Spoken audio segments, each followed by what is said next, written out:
I'm going for something a little new, a little more casual today. We have an interesting topic that I want to give the appropriate amount of conversation versus just dropping facts, because I actually want to know what you guys think.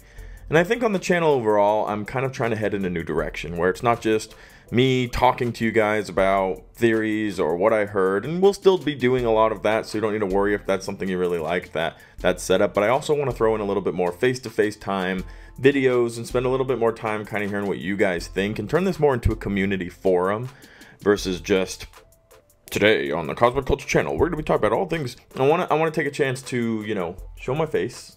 For the 4 of you who noticed I got my hair cut, thank you very much. Shaved my beard, and I cut 12 inches, believe it or not. 12 inches off of my hair, and it's still this long.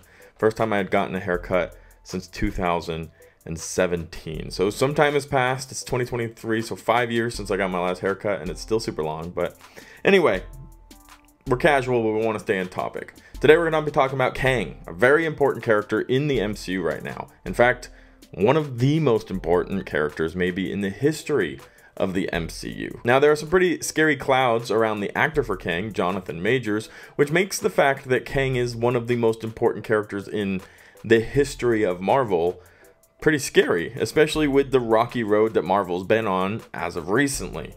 So we're going to talk a little bit about that. I want to hear what you guys think, and I also have an important announcement to make. So let's start with that. Important announcement. Guys, if you remember Culture Catch Up, the live podcast where you guys were in charge of what we talked about, everybody would draw in. It was a lot of fun. We did it very consistently for a good amount of time. Well, it's coming back, but it's coming back with a little bit of a change. It's coming back exclusively on Twitch. We will be doing a few live streams a week later on in the day, and we'll be chatting about the same stuff. What you guys bring to mention, what you're talking about in the comments section. We'll be having Culture Catch Up, a dedicated channel on Twitch. So I'm going to invite you to go down to the comments section or to the description of the video where you can click the link and go ahead and drop a follow. Now, if you have any familiarity with how Twitch works, there are paid subscriptions and there are follows. So on YouTube, a subscription, on Twitch would be a follow. And then a member on YouTube would be a subscription on Twitch. The first 10 will get an exclusive founder badge, as well as access to a few emojis, some animated emojis, and a few other little perks that are going to be thrown in there. Live streams will be starting the beginning of next month, so June, just a few days away. If you want to go ahead and get a head start on that, you can find those links down below. All right. 3 minutes into the video, I want to talk about Kang. Let's jump right into it. Kang the Conqueror. What an awesome character. Highlight of Ant-Man and the Wasp: Quantumania, Kang. The reveal of Kang in the Loki series was awesome. He was superbly put together. I was a massive fan of the way they created this character. I was a massive fan of the ending, you know, the end of the Yellow Brick Road. They're looking for whatever it is that's controlling the TVA, and it's Kang. And he ends up to not really be a bad guy. He's kind of this anti-hero who's controlling the world in his own ways. He's super powerful. The acting was on spot. And here's this character that the entirety of the new Marvel era beyond Thanos is being held on. It's in the balance of this one character and the actor that plays that character. Even in the multiverse saga, where different actors can play different characters, Kang has only appeared as Jonathan Majors. Even at the end of Ant-Man and the Wasp: Quantumania, when we see thousands of them, they all appear to be Jonathan Majors. So very interesting, very cool, but that's a lot of weight for one character. Even Iron Man didn't have that much weight on him as one character. Although we all love and adore Robert Downey Jr., he didn't have that much weight because there was Captain America, there was Thanos, there was Hulk, there was Thor, and Thanos was in the background, and he was important, but he was a cloud, he was looming. But there wasn't that weight on Thanos either.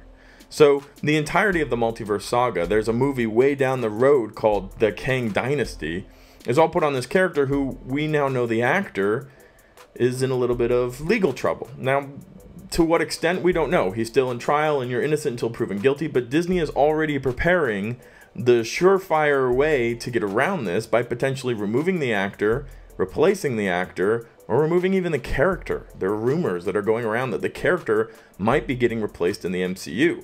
Now, the details behind all of this are coming from inside sources. They're coming from scoops. We know what that all ultimately leads to. Big question marks about what's real and what's not. But one thing is for certain, Disney's making changes. They've already put out an entire new marketing plan that cuts out Kang completely and cuts out Jonathan Majors completely. Now, he still has his credits at the end of Ant-Man and the Wasp: Quantumania. His name shows up there. But for all the marketing for the movie going to Disney Plus, there's no mention of Kang.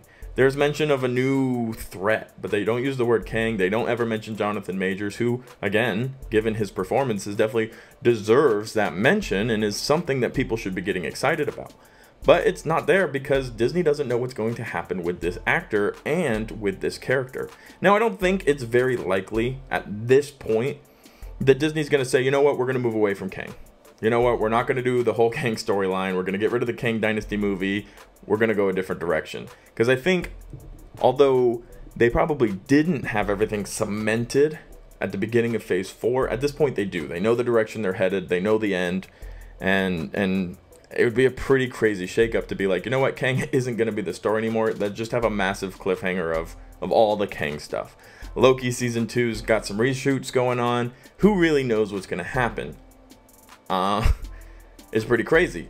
But ultimately, I think Disney's going to decide to just recast Kang if they have to go that route. And hopefully they're able to, at the end of all this, remain with Jonathan Majors as one of the Kang variants. One thing that I think is almost for certain going to happen regardless of what happens with Jonathan Majors in this trial is we're going to start seeing some Kang variants that aren't just Jonathan Majors, so that they have that cemented, so that they have that opportunity and that option. And yeah, I can see that being an important move because we've seen different Loki variants, we've seen different Spider-Man variants, we've seen a few different variants of different characters along the way through this multiverse mayhem that we've had. And Doctor Strange, we've seen one variant, we've seen one Doctor Strange variant, but there are going to be others out there. There'll be other options for Doctor Strange, and we're probably going to be introduced to several of them, including in Doctor Strange 3, which hasn't been officially announced yet, but we know is coming. That massive cliffhanger at the end of Multiverse of Madness definitely told us that it's probably even coming sooner rather than later. But with these details being brought, and with all the research you guys do, and I know you're on TikTok, I know you're on Instagram, I know you're on YouTube, and I know that you guys are fans of Marvel, so you're hearing from a lot of different creators and insiders what their opinions are about what's going to happen. But what do you think should happen? You know, that is the question. What is the direction Disney should go to make you satisfied in the MCU? And let's just assume that Jonathan Majors becomes an issue and Disney can't work with them anymore. Now, I hope that's not the case. I would love to see Jonathan Majors, but Disney's going to have to start making some decisions as they're continuing to film series and movies that will be important moving on for the overall story of the MCU. So what would you like to see happen? How would that continuity best be met? Would you rather they just kept Jonathan Majors? Would you be okay with seeing a variant come in and replace kind of what we've seen with him already? Or would you be on board for a whole new big bad in the MCU? Lots of different reports and lots of different insiders claiming they know what is going to be happening, but I'm curious to hear what you guys think should happen in the comment section down below. Don't forget to check out the Twitch page, guys, Culture Catch Up. It will be happening, and I know a lot of you guys enjoyed it. Even if you're new to Twitch, don't worry, I'm pretty new to Twitch as well, so you don't have to feel too concerned. You can sign up, make an account, and still join and have a lot of fun. Absolutely do not have to pay a single dollar to watch the show or to be involved, so check that out in the comment section down below. And also let me know what you think about this entire Kang craziness. Thank you guys so much for watching to the very end of the video. If you found it helpful, useful, or entertaining, consider subscribing and turning on that notification bell, and I'll see you guys on the next one right here on Cosmic Culture.